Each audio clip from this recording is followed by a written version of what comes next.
This is a presentation of the Badlands Media Network.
Good morning, ladies and gentlemen. It is May 31st, already the last day of May of 2023. This is episode 98 of the Rattler Gator Report. I have Patriots in Progress waiting in the wings. I totally forgot how I was going to do this morning show, and I meant to have a conversation with him before the show. And hey, this ain't my thing. I'm still, quite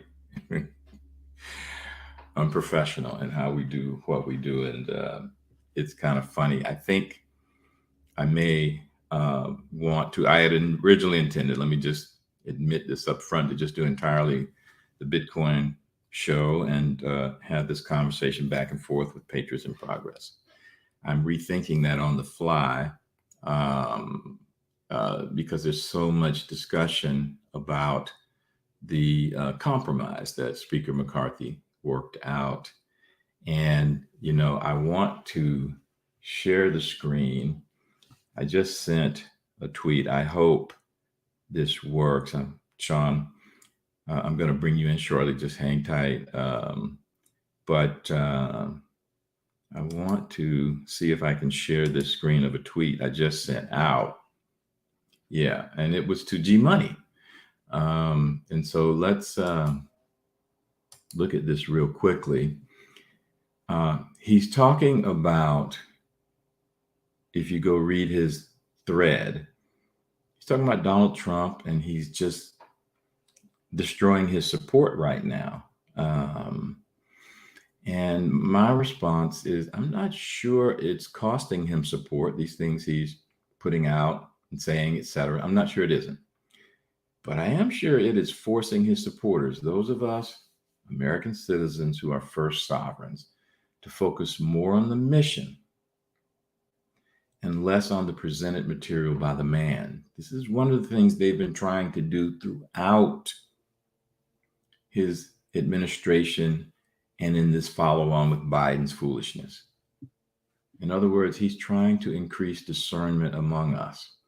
He's trying to increase our comfort with applying healthy skepticism. In other words, Americanism. We don't just receive information and accept it. we question it, we think about it, we make our own damn decisions. To me, this is something that they are actively doing across a wide range of areas, right? So let me stop that. Let me maybe just go ahead and bring in Sean so we can start having a bit of a conversation. I hope I'm not throwing him a curveball. Good morning, Patriots in Progress. Hey, good morning. How you doing, man? I'm doing well. You guys are absolutely on a different side of the time scale than I am. In the early morning, man, I had to get some Covfefe. So give G Money a little shout out. Today's a very special day. It's May 31st. And so May 31st, 531. This is the last, manifestation of the 315 in May. So it's Covfefe Day. Wow. So we're watching the news, we're watching the financial markets, and we're going to see if something happens today. So not saying it will, but that's what we're doing over in our neck of the woods. Isn't that fascinating? And so maybe as part of, our Bitcoin discussion, you can kind of quickly walk through that because, there are all these little markers. And that's one of the things I wanted to comment on G Money's tweet. He was focusing on a Q drop, and we're having to try and suss out. Having to try and filter out. Okay, now what the hell is what? What are we talking about? Why are we talking about it? And what does it mean? But this is such an important time, and I've said to my audience, look, I support what they've done with Speaker McCarthy to get him in, and I don't know that people quite understand the application of a battle plan and taking your successes where you can. It's almost like stacking Satoshis. You know what I mean? You just take your bit where you can, when you can, and you are building towards an end goal, which is freedom. But I think that's what they're doing. But there can be all kinds of manifestations of this, including just like there was some blowback by that dedicated crew from the Freedom Caucus that played out over 15 votes, et cetera, and people were wondering what the hell is going on, and then they attained something. Maybe this is another little point on the battle plan where, okay, are we accepting of this compromise or are we not? There's a lot of chatter about not accepting this stuff, and that could all be part of the plan. I am content to observe, and I don't have to figure out. I don't have to be a partisan on one side or the other. I believe we got competent professionals executing this battle plan. Primarily for me, that is President Trump and General Flynn. There are a wide range of other people, but those are the folks I give maximum dap to. So I'm not really worried about how this plays out. And it's going to play out some way, somehow. And so I'm good with that. But I'm just kind of curious before I go to my chat, what's your take on this compromise? Yeah, so you bring up some really interesting and really important discussions this morning. And the first one I'll take is the debt ceiling. And so the reality is that the system is built on debt, and we have to print more money to meet our obligations. There is no other way that this works. We don't have a hard money system. And so our government, regardless of what they tell you, regardless of, what promises they make, at the end of the day, they're faced with lots of pain or print more money and kick the can down the road. And it's in all of their best interest to kick the can down the road. So this is absolutely not surprising to me. G Money and I are, thinking, hey, maybe Covfefe, maybe they'll get a rug. Maybe we'll see them, pull that debt ceiling negotiation back, and we'll go into a default status, and maybe that'll cause some pain. Maybe that'll cause some disruption in these markets. We don't know.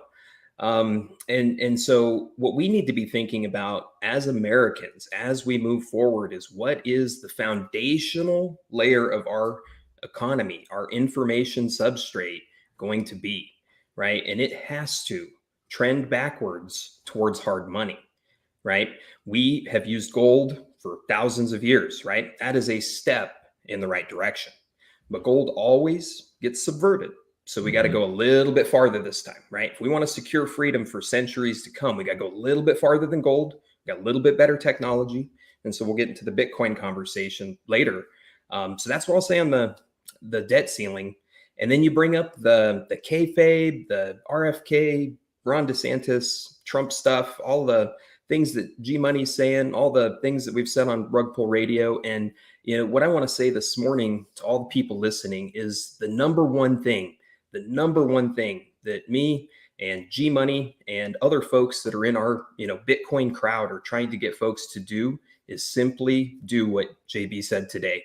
Just think outside of the box. Just use discernment.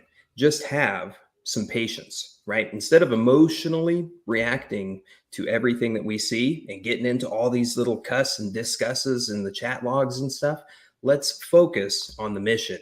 So that's what I'll say to that. I'm of the opinion that it's absolutely Trump until I hear otherwise. We need to get to the primaries to have any real credible data on who our candidates moving forward will be. However, as we discussed with the debt ceiling, Trump's going to at some point have to recognize and disposition Bitcoin.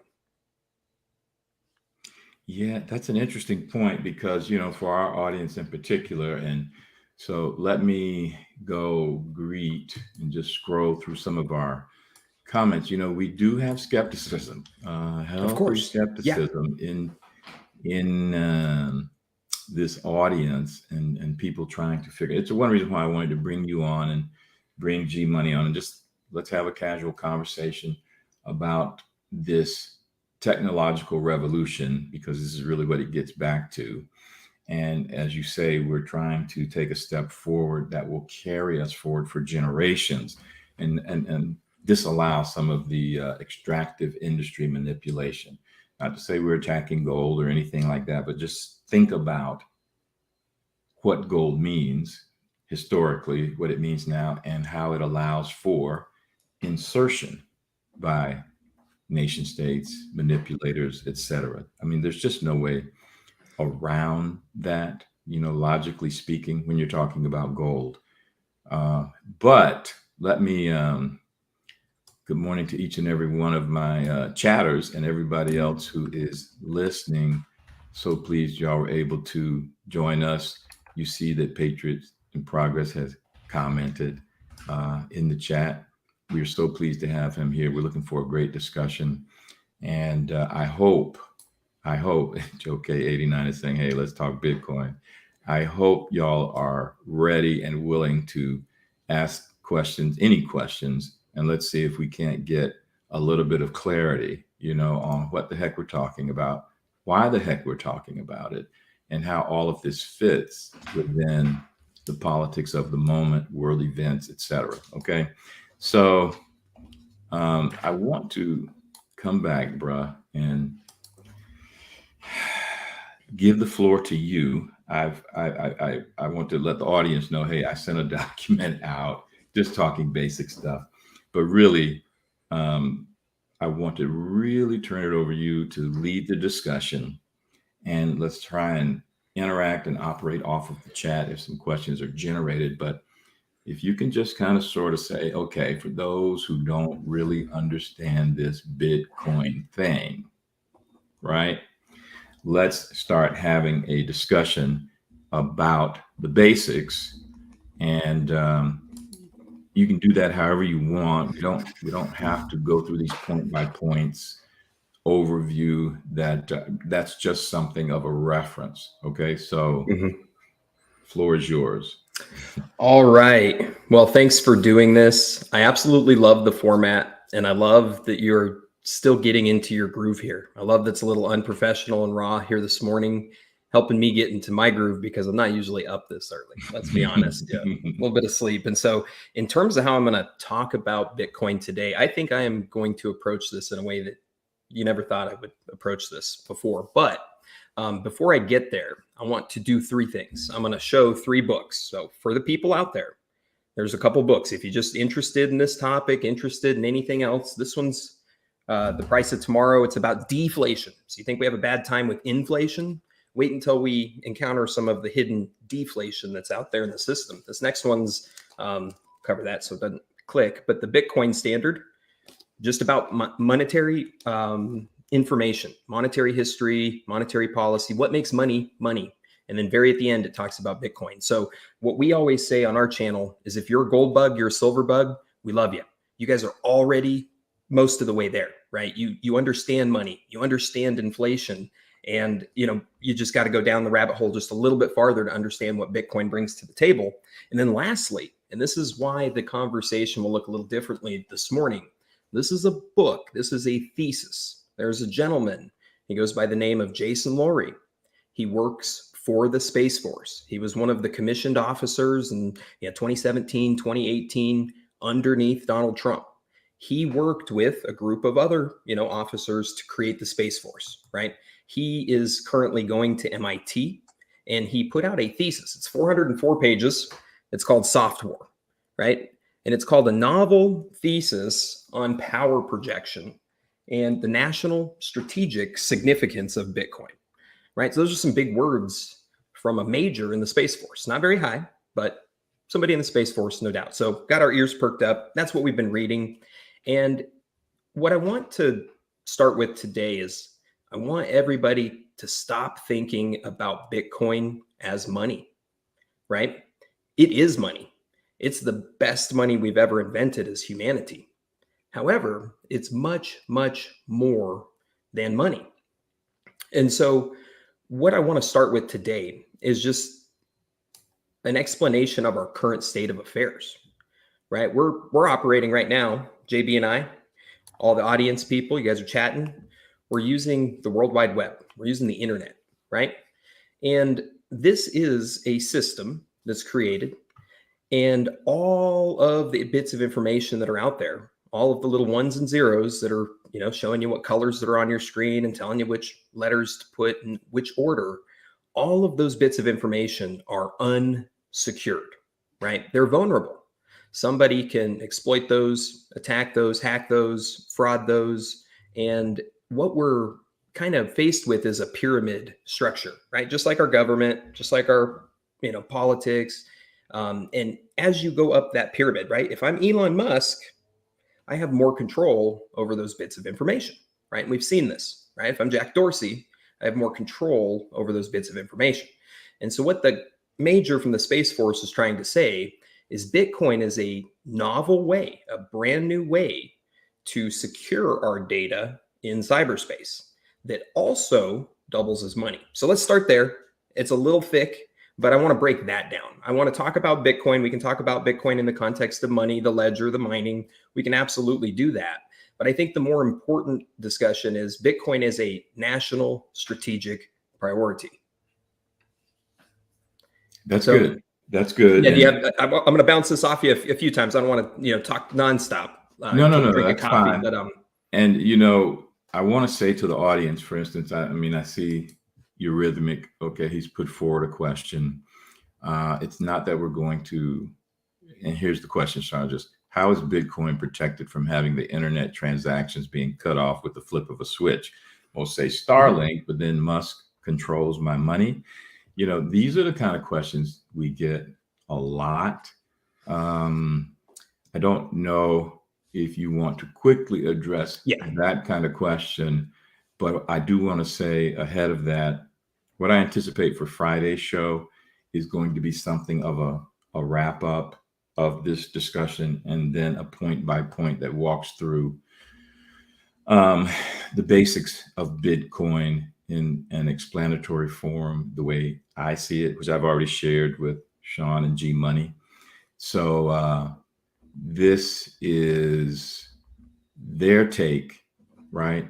Because they are far more informed than I am. But Sean, if you want to. Yeah, I'll field that one. Okay. For sure. Yeah. So that is probably the most popular question we get from folks who are, just hearing about Bitcoin, right? They hear the digital currency, they think about the internet, and they think, hey, what happens if the power goes out? And, that's a fair question, right? That's an absolutely fair question. But the true question is what happens to the entire world if the power goes out, right? You will be worried about your Bitcoin last, right? Yes. You will be worried about, hey, I can't pump gas. I can't go to the grocery store. I can't make any transaction. I can't see at night. And so is Bitcoin vulnerable to a internet outage? Yes. Right. If the internet's out at my house, I can't broadcast a transaction. I got to go to the Starbucks down the street if I want to. Right. Most of us are holding our Bitcoin. We're not transacting it very much. It's not a problem. But what I always answer this with, I'm a safety engineer. I'm a system safety engineer. I do it for aerospace systems, right? And I work with the government, with the Space Force, and we're putting up all the complex machinery that's, doing things like Starlink and much more. And I assess systems from a safety hazard perspective. And power outage in this case would be my hazard, right? The hazard to humanity is global outage of power. And the way that we answer that in safety is through fault tolerance, right? We want to have, many redundancies in the system to keep our intended function going when we want it going. And with the power system, there are redundancies. I hear that, it takes upwards of 9 in series substation outages for the entire, nation of the United States to go down. So that's 9 failures before we have a national outage. Now we want to talk global. That's much, much more. Then you want to add in things like Starlink. Those are just additional redundancies. Now with Starlink, you have to take out 3,500, Volkswagen shaped spacecraft inside of space that are proliferated literally around the entire planet across all latitudes and, longitudes. It gets difficult, right? And then the last thing I'll say to the power outage thing is we also have some indication from Q. If you're a Q person, you follow Q, some people on Badlands do. Q said to not be prepared for anything greater than 6 months. So Q said, will the power go out? Maybe.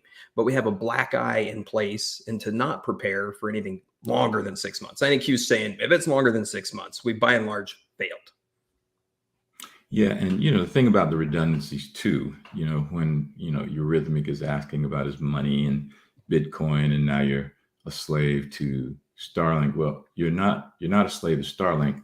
There are these nodes, and it's not an American system of nodes. It's a global system of nodes protecting Bitcoin. And they put out these contingencies, and everybody has a concept of thinking locally. Okay, the power goes out in Northeast Florida, or it goes out in Northern California, something like that. It's almost like, are you contemplating a worldwide power outage? I mean, just think about that. So it's far less of a concern to me than it is to people that first approach Bitcoin and they think about this. It's highly, highly unlikely. Mm-hmm. Agree.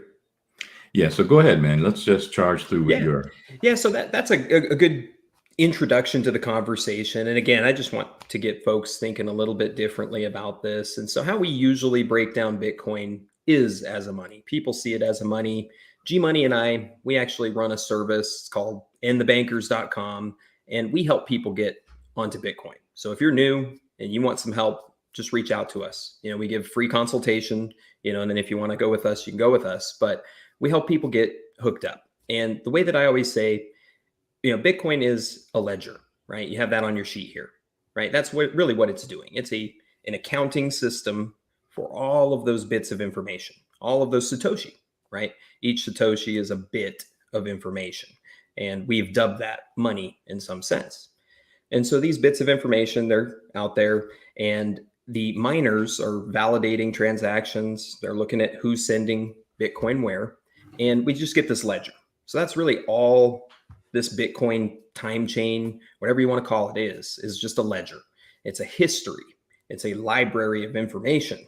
It's a record of truth, right? It's something unlike we've ever had before as humanity. We have a, decentralized open source, which means everybody has access to it and nobody can change it, right? We don't have any of those, right? Think about even the Bible, right? We cuss and discuss over the Bible and about how it could have been changed over the years, right?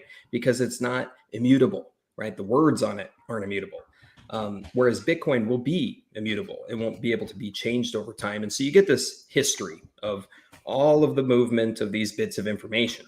And so it knows which bits of information I have versus which bits of information JB has. And the way it works is a mining system, right? And people, get confused about Bitcoin mining because they can't see it, they can't touch it. And so it just doesn't compute. And so the way that I always describe it is Bitcoin mining is exactly like gold mining, right? It's just in different terms. So with gold, you spend fuel, right? You go down to the store, you get some diesel, you put it in a tractor, right? Your machine, and then you do some work to dig in the ground, and then you get your reward, which is gold, right? Well, in Bitcoin, you're doing the exact same thing. You're taking your fuel, which is electrical energy, you're plugging it into your machine, your computer, these ASICs, they're specifically designed to run the Bitcoin protocol and do hashing functions. They're not like our computers we're using now. They're specifically designed to do Bitcoin.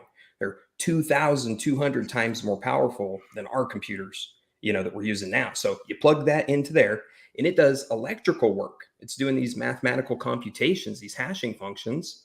And when it strikes digital gold, it gets a reward called Bitcoin. So it works the same exact process. So that, when people call Bitcoin digital gold, that's why.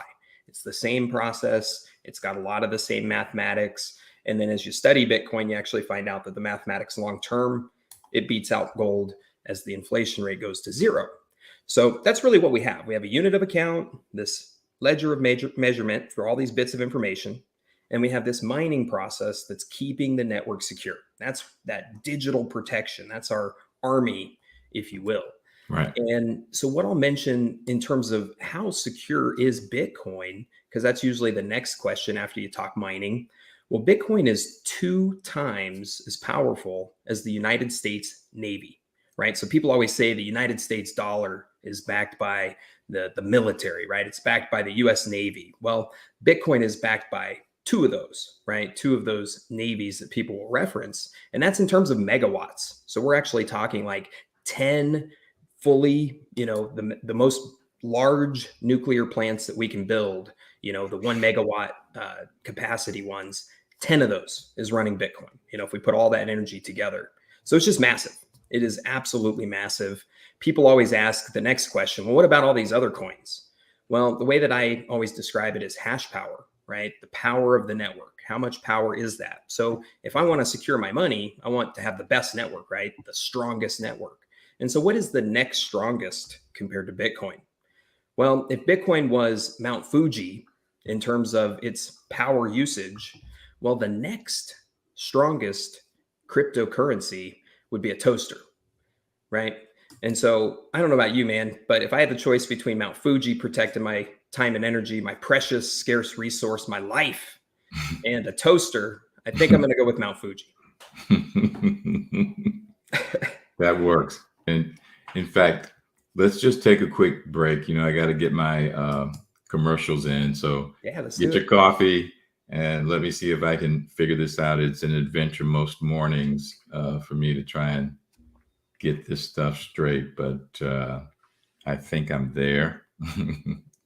But I have to verify every morning. I'm a little older. You're going to get there and you'll appreciate this probably in about 30 years, So let me try and get this first ad. Okay.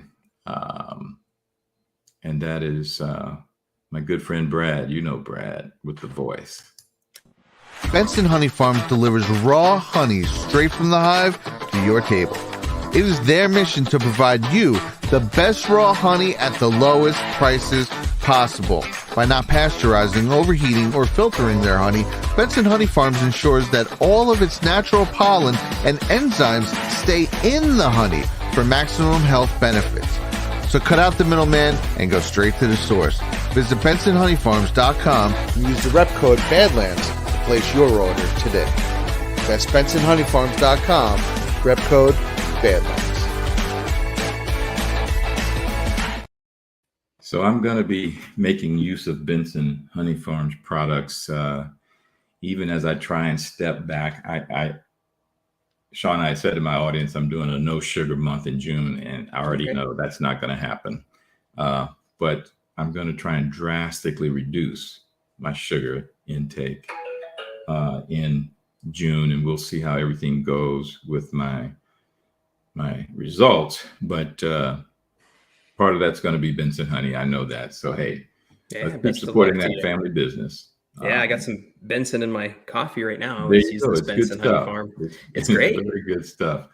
Okay, next up, we want to talk about our marketplace.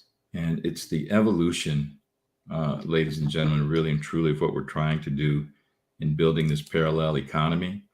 And it's the evolution of what we hope we can help participate in, which is changing the mindset of the American consumer. You can see it now in terms of the Bud Light boycott over the nonsense, the whole Target boycott over the nonsense. We have tremendous power as individual consumers, and we need to start exerting that power in strategic ways, smart ways. And one of the ways to do that is by supporting those businesses that support us, average Americans, America first Americans, who aren't beholden to a globalist mindset. And that's one of the things we're trying to do with the Badlands Marketplace. We've got all kinds of people already participating. We want you to spread the word and let other businesses know that they can advertise there and participate. From contractors to irrigation suppliers, from virtual assistants to telehealth medical services, from online boutiques to jewelries and accessories. The Badlands Marketplace represents a growing number of America First companies that need your businesses to succeed. That's badlandsmarketplace.com. And if you own an America First business, please contact Kitty Gillespie to see how Badlands Media can partner with you to promote your company. Just email Kitty at ads.badlandsmedia@proton.me. That's ads.badlandsmedia@proton.me. All right, let's get back to Patriots in Progress doing his thing. Yeah, that was great. And you mentioned something really interesting on the Badlands Marketplace discussion. Yeah, everybody right now, the conservatives, MAGA, we're celebrating, right? We've, taken it to Target. We've taken it to Bud Light, and we may even have to take it to Chick-fil-A, from what I saw yesterday. And, from my perspective, I'm celebrating with you, but I absolutely cannot wait until everyone does that same thing in the monetary system, right? And we vote with our dollars and our life's energy against the Federal Reserve, right? And we stop using their dollars and we start using real money. And so we're getting there.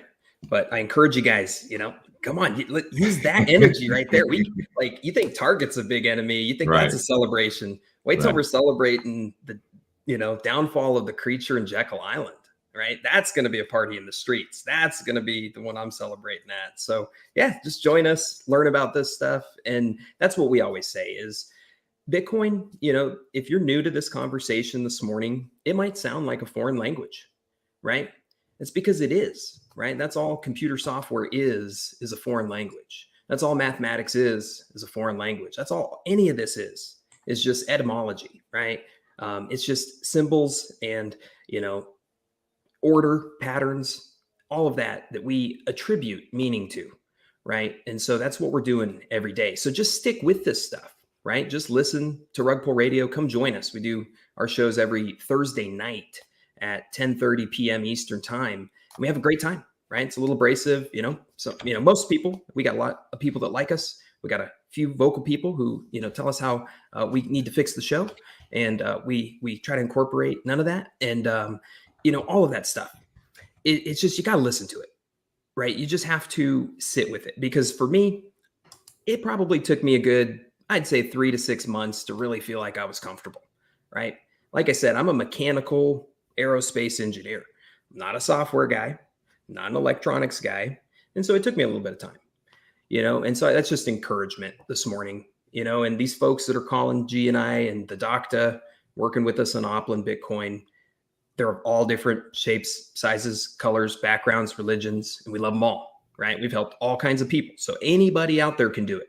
I don't care if you're too old or, too dumb or whatever you attribute to yourself as an excuse to not do Bitcoin. I challenge you today that you can. So just reach out to us, and just sit with this stuff. It'll make sense over time. And the next thing that we always say is that you can't avoid it, right? You can't avoid it. You couldn't stop the internet. You couldn't stop smartphones. You couldn't stop the fax machine. You will not stop Bitcoin. No. It is already an unstoppable force. It is already so large that it would be practically impossible or practically improbable for a nation state to take it over, right? Just in terms of, how do you come up with, now what, one military yourself, all pointed at Bitcoin? It's hard to do. And so it's already unstoppable. And so with those revelations, it means that it's coming into your home at some point, right? It's going to be an application on your phone at some point. Your bank is going to be offering you at some point. It's going to come, right? And this is a point, bro, that I want to make. Arising out of that Miami conference, they were making the point, and it's well taken, that the people who hold Bitcoin already, Satoshis already, like myself, like yourself, are such a political force that it is a fait accompli.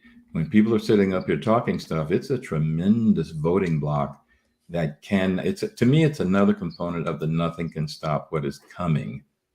Okay, hashtag. I mean, people just have to understand the broad application here.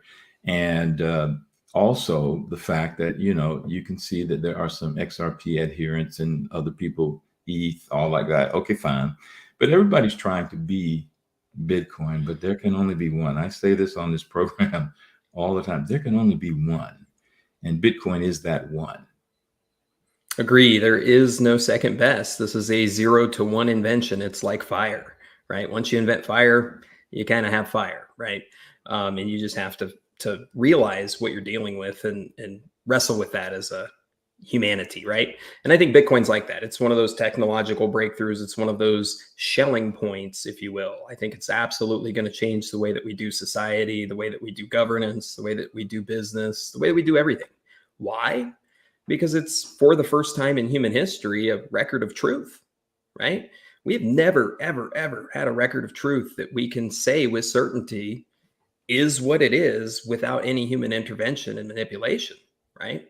Even written words, even, like we said, the Bible. And so it's unique. Yeah, go ahead real quick. Well, I was just going to say, the thought occurred to me. Mm-hmm. You mentioned, your group, and you mentioned Dr. Reed, just so the audience knows. Mm-hmm. Dr. Reed is a homeboy. He's a Florida boy, and he's just across the state line. I'm going to be having him on the show. I'm just letting the audience know now. Eventually, I'm going to have Dr. Reed on as well. We'll have further discussions, as we try and suss out this Bitcoin thing, the situation, financial independence and freedom. This isn't our last go round. Yeah, absolutely. And the doc does great. He approaches Bitcoin from a tremendously unique perspective, right? Like we all do. That's what I love about Bitcoin is we all bring our unique approach to it. And then we add our thought processes to this, collective consciousness as we try to figure out what we're going to do as we move forward. And that's a good segue into, I guess, the second part of the conversation. So we've talked, okay, let's think about Bitcoin differently, right? Let's think about it as more than money. Then we talked about Bitcoin as, the best money, right? It's this decentralized, open source, immutable ledger that nobody can control, nobody can change. It's got so much power behind it that nobody can attack it at this point. And then the next thing that I want to get into, someone here says, Bitcoin is slow and will not be used as currency. XRP will, right? And so we already addressed XRP from a point of it has absolutely zero power compared to Bitcoin. Let's also recognize that XRP is a centralized organization, right? If I can look at my cryptocurrency and I can research it back to a company or a face, I know that that company or face can and will at some point exploit my money, exploit my data, right? We've seen it time and time again, right? I don't know how many times we have to learn these lessons, but we can learn them again, right? All the same, right? Now, also with XRP, I don't like it because it is a tool for the CBDCs, yes. Right? They are very vocal, right? Go to Ripple, their website, you go look at XRP, their website, it's all about central bank digital currencies, right? Well, you go to the World Economics Forum, go to their website and you type in Ripple, type in XRP, and you get, year after year after year after year of just nothing but praise by Klaus Schwab, by, his cronies about Ripple, saying this is, we love it. We love it. It's going to help us usher in the CBDCs.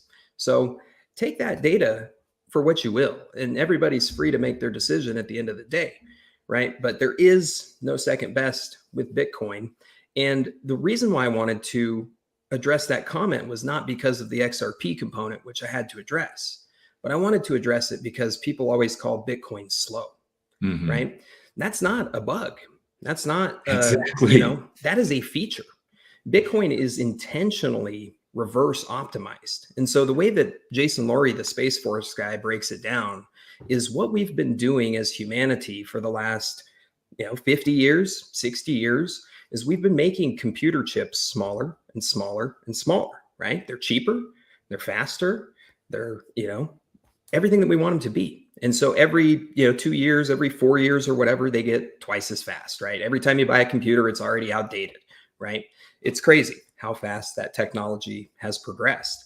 And Jason says, we've continued to go all the way down and we've optimized this microchip, right? And that's what we're doing. We're making a microchip. We've done it so well at this point that we've created things like artificial intelligence, right? Machines that are capable of, mimicking our, behaviors and thought patterns in terms of, sound, voice, and, feeling and that type of stuff. So we've done a really, really good job in one direction.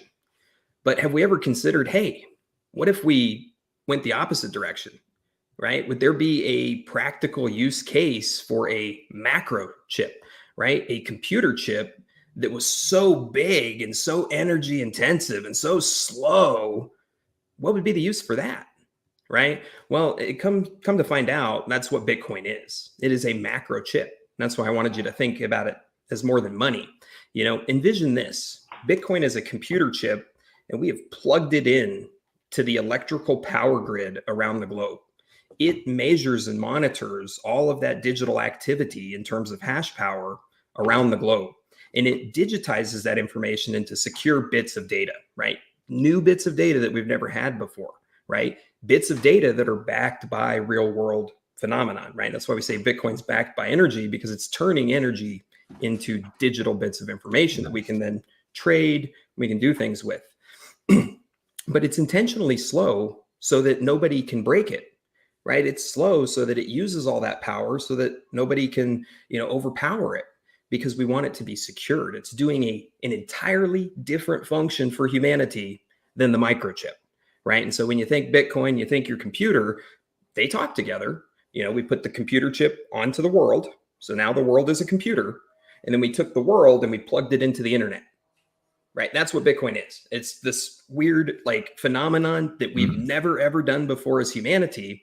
And what that's done is it's giving us protection in cyberspace. Right. And that's why that book is called Soft War. So where Jason goes next is he says that whether you like to admit it or not, we, humanity, we've all been domesticated, right?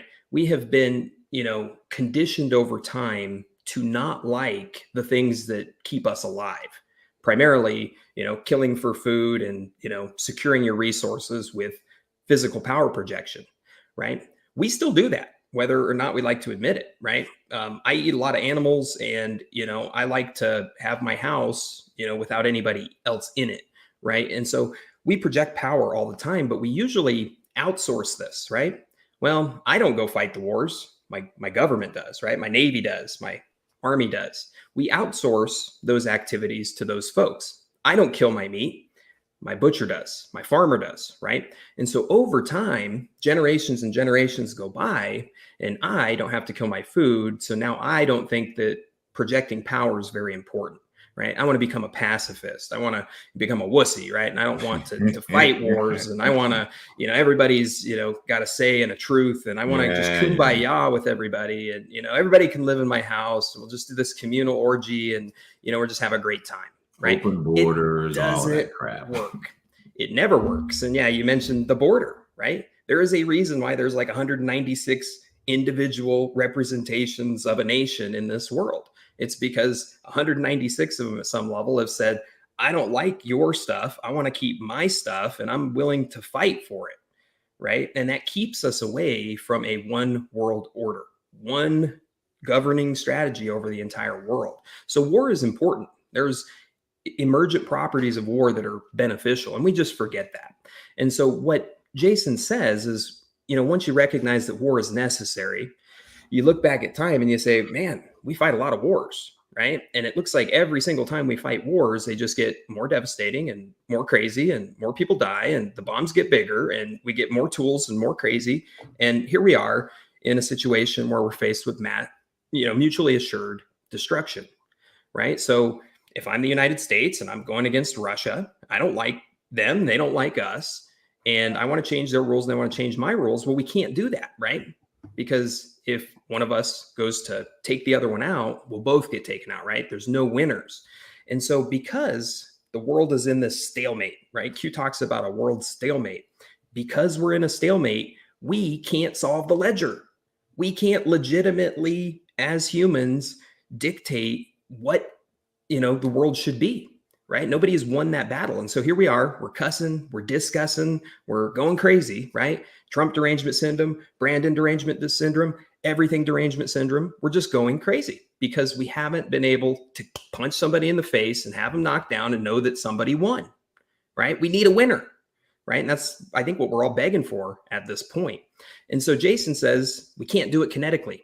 We can't win this war. We can't win the Q plan. We can't win the Great Awakening with violence. It's absolutely impossible because violence will scale up to mutually assured destruction at some level.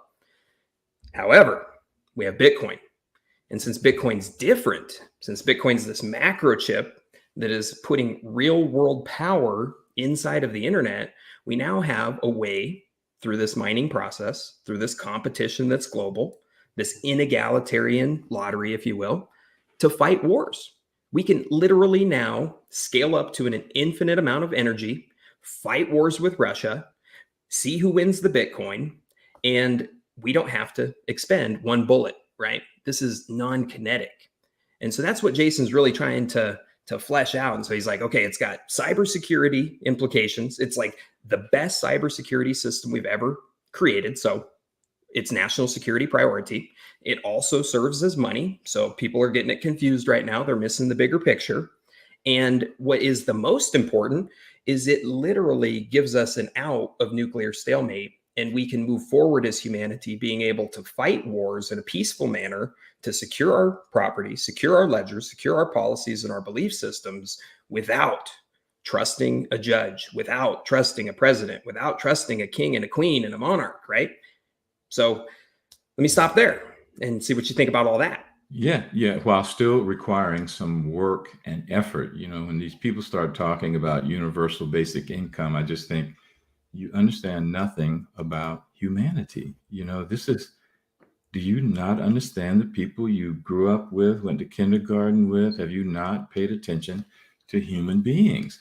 You give universal basic income and it totally screws up what we've been genetically engineered to understand and comprehend and engage. It just does not work. It leads to guaranteed calamity. And I think there are the people who push this originally, not some of the folks who I think see it, but it's like you say, they've been disconnected from the need to eat and scavenge and find food. They've been disconnected from all of that. So they just can believe some of this pie in the sky nonsense. But I don't want to get off on that. I thought you did a great job. And I'm really pleased. I want to go ahead and get the next two commercial blocks out, and then we'll have the final closeout of the show. Sounds so good. You can prepare to think, okay, what you want to leave our audience with as we get these commercials in. Let me figure out where we are. Yeah. Okay. So I'm good to go. I'll be back with you in a second, my brother. Silicon Valley Bank debacle demonstrated just how fragile our banking system can be. We don't know what the future holds, but history has shown us that physical gold and silver are a reliable store of value to protect your wealth. Don't let fear of the unknown paralyze you. Take the first step towards securing your financial future. Reach out to Kirk and his team at kirkelliottphd.com/badlands. That's kirkelliottphd.com/badlands.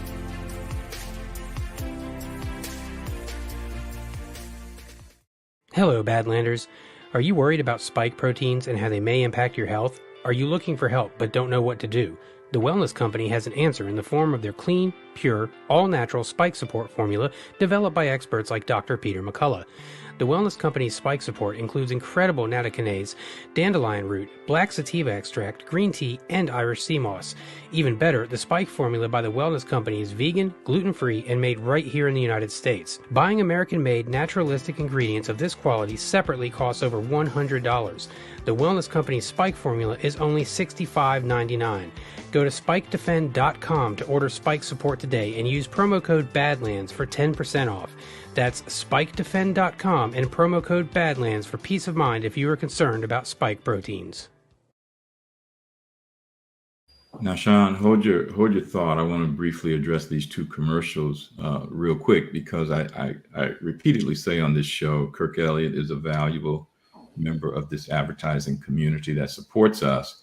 And I was glad to hear you say, the way y'all approach what you do, it isn't that gold is bad. It's that whatever has brought you to gold has helped in your understanding of what will be presented about Bitcoin. And the reasons you wanted gold should allow you to engage your healthy skepticism, your discernment in your examination of Bitcoin. So I just want to put that out and encourage people to consult with Kirk Elliott, valuable member. You do need that risk assessment, whether you want to have metals in your wealth generating portfolio, et cetera. All of that good stuff Kirk can help you with. And then on the spike proteins as well. We're seeing more and more information about what's been done, what's perhaps been put in the food system, certainly the shots. And you need to be concerned about the spike protein just from an informational standpoint, but also you may want to talk to those members in your circle who were totally all in on some of this stuff, may have some health issues, et cetera. We need to be ready to have a conversation with them on how they might mitigate some of the deleterious effects. Okay, so Sean, roll. All right. Yeah, I think we're all wrap up, and this is the local action equals national impact kind of encouragement, right? Except for I'm going to say it in a very weird way, and it's going to shake people, is we can't vote our way out of this, right? And what I mean by that is we can vote really hard and we can get Donald Trump back, and we'll probably do that, right? But that's not going to solve our problems. Our problems are deeply seated in the monetary system, in the petrodollar.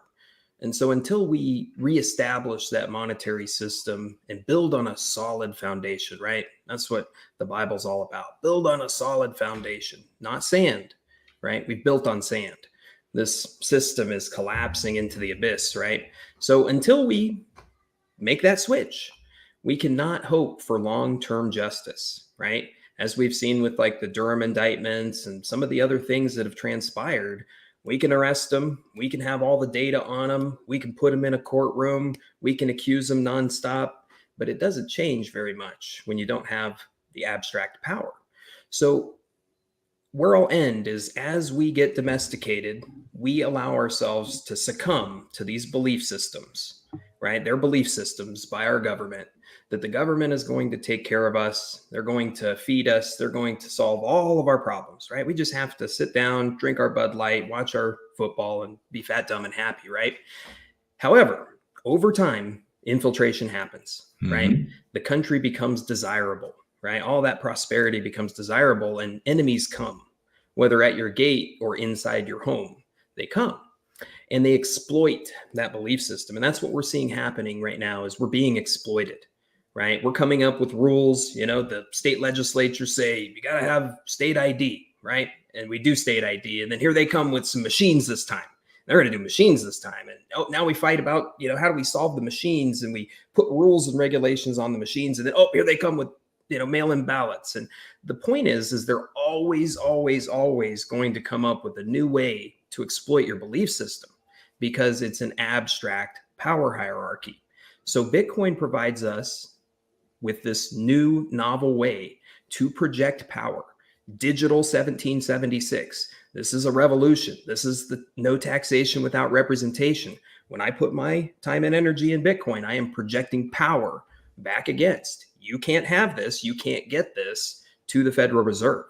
As we all do that, Bitcoin provides a new system, a new foundation of the internet for these informational bits, such that we can do things like policy and procedure without, some of the subversion. It's going to help us, right? And what I mean is like freedom of speech, right? Bitcoin allows me to transact a message between me and JB right now. I can do it instantaneously over Lightning, and I can put messages on that. I can put information on that. I can stamp a picture on that. I can inscribe it with whatever the heck I want. But I can transmit information to JB and nobody can stop it. I am assured, freedom of speech with the Bitcoin system. And I've done a mapping, Bitcoin versus the Constitution. And Bitcoin hits over 50% of the constitutional amendments. Bitcoin is a digital Bill of Rights. And we talk all about all this stuff. We have talked for 33 weeks almost now on Rug Pull Radio about all the crazy things about Bitcoin. We absolutely believe that it is the Q plan, right? Q is nothing without Bitcoin. Bitcoin is nothing without Q. It's all a bunch of, different things to get an entire globe to wake up to one way forward, essentially, which is project power. Yeah. And so much of what we've been going through, Sean, I think you'll agree, has been something of an educational process. And really this Q is all about helping. It's almost like taking you to school, teaching you some type method of which to investigate, contemplate, discern, and settle, and I want you to quickly, we are about to run out of time, but I do remember on the Pepe yacht, we had a very good discussion at a round table, and we eventually did get to something about that constitutional linkage, even a linkage to the divine, the immutable characteristics and everything. Talk about that very briefly, please. Yeah, absolutely. Very briefly, I'm a very, very big proponent of just always think outside of the box, right? We've heard things from pastors and preachers and teachers and lawyers and, whatever for our whole lives. Think for yourself, right? Just think for yourself. And so as I have gone down the Bitcoin rabbit hole, as I have read and reread and read the Bible, it seems pretty interesting to me. I think Bitcoin may be much, much more than we think. And what I mean by that is if it is what it claims to be and what it seems to be, and it does what I believe it's going to do, and we survive what I think we've survived, and all of the marks are there, maybe, just maybe, we're entering a millennial reign. Maybe we're entering this next phase of humanity, right? So that's the level I'm on, right? Is maybe it's that important. Maybe it's that, transformational to humanity. But at minimum, as you say, at minimum, right? It's not God. I don't worship Bitcoin. Exactly. Right? But it has qualities of the divine. It is immutable. It's unchangeable, right? Over time, Bitcoin's unchangeable. It is, scarce. It's true. There's just so much. There's lists, and people have done this analysis for a long time. And so just think about it, right? If you like gold, get some gold. You like Bitcoin, get some Bitcoin. It's a diversification tool, if nothing else. However, if you own none of it, I believe you are presenting yourself, your family, your dynasty with a tremendous risk. So just please consider that. Absolutely. And you decrease your availability of freedom. This is the way I look at it. Really, I said to my audience, when I think about Bitcoin, I think of freedom. And, of course, I think we have been endowed by our Creator with inalienable rights, right? And this is the life, liberty, and the pursuit of happiness, which involves freedom. And that's how I pair this up.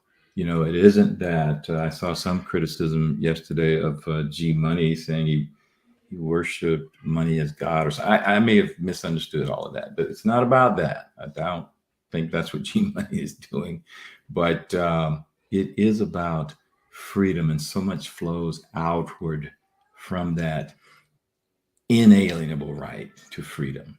Mm-hmm. That's what I'm thinking about. Okay.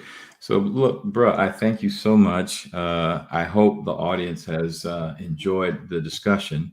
we're going to continue with G Money. And then, of course, I'll have Dr. Reed down the line. Hell, we may even circle back to y'all again. But again, tell people about your show, the time, and all this other good stuff.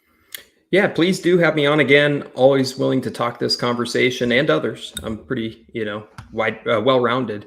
And you can find us, G Money and I, every Thursday on Badlands, Rug Pull Radio. And that's at 10:30 p.m. Eastern time, right? We have a lot of fun. It's a late night show. It's got like a sci-fi mysterious vibe, and you probably don't know what the heck we're talking about. But I guarantee you, if you doze in and out, you're going to have some crazy dreams. So please join us.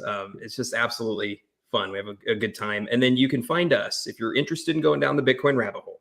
If you're new, if you're concerned, if you want some confidence, if you want somebody to help you down the rabbit hole, you can secure some of our time at endthebankers.com. Come get a free 15-minute consultation. Just come chat with me for 15 minutes. I'll answer some of your personal questions. I'll give you a personalized recommendation. And I am absolutely stoked for G Money to come on tomorrow and give a little salt to my pepper, if you will. Outstanding. Okay, with that, I will end the show.